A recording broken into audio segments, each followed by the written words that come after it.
Hey there, Chris here, and in this quick lesson, I just want to talk about the importance of monitoring our own focus and attention. So, recognizing that we all have different capacities at different times for different amounts of attention and focus, and then having that ability to recognize what our focus level is when our attention is shifting more or less per what is happening in our lives, and then making necessary changes in our practice to be able to manage that. There are going to be days as a practicing instrumentalist that you're going to be able to focus on one thing for a long period of time and never break your attention.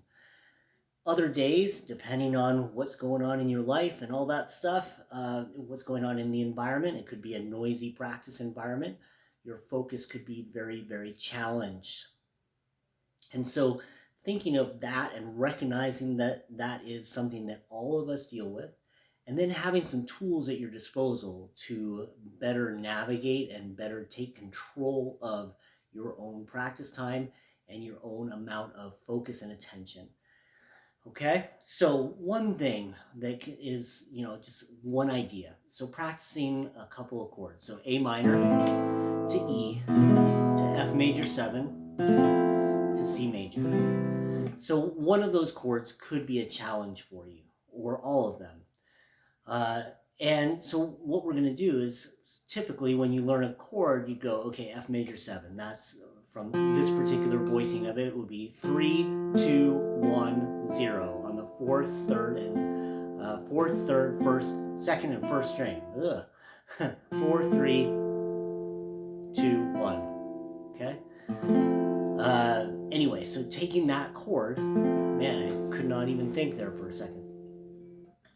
Taking that chord and going, okay, I'm having trouble. Maybe you're having trouble like reaching out here, and it's real hard for you to get that chord, a real challenge. You finally get it, and really what you should do to really get that neuromuscular imprinting, that muscle memory, you would want to try to get that chord a lot and hold that structure a ton.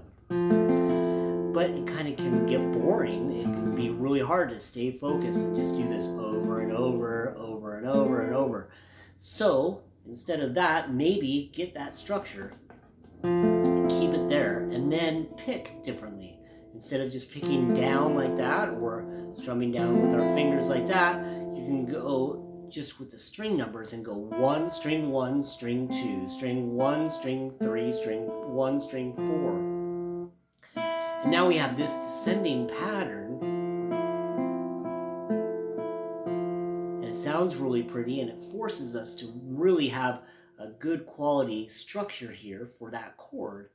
But now all of a sudden our focus is able to stay paying attention to what we want it to by diverting it just enough to have us thinking about this. And now we're keeping this chord longer, really building that up.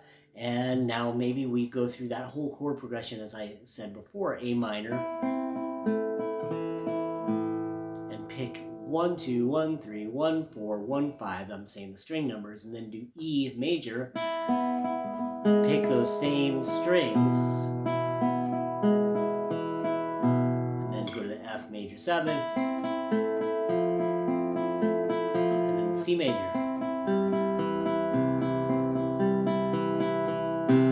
Okay, and now we have this really pretty way of playing this and getting all those chords and getting our hand to reproduce those structures over and over in a way that maintains our focus, and it doesn't feel like we're practicing. It doesn't feel so mundane, and we can stay more mindful, and picking those individual strings like that makes us highly aware. If we're not pushing down or if we're muting one of the strings, you can very much hear it, as opposed to picking through all the strings and you might not even recognize that I have that first string muted. Okay?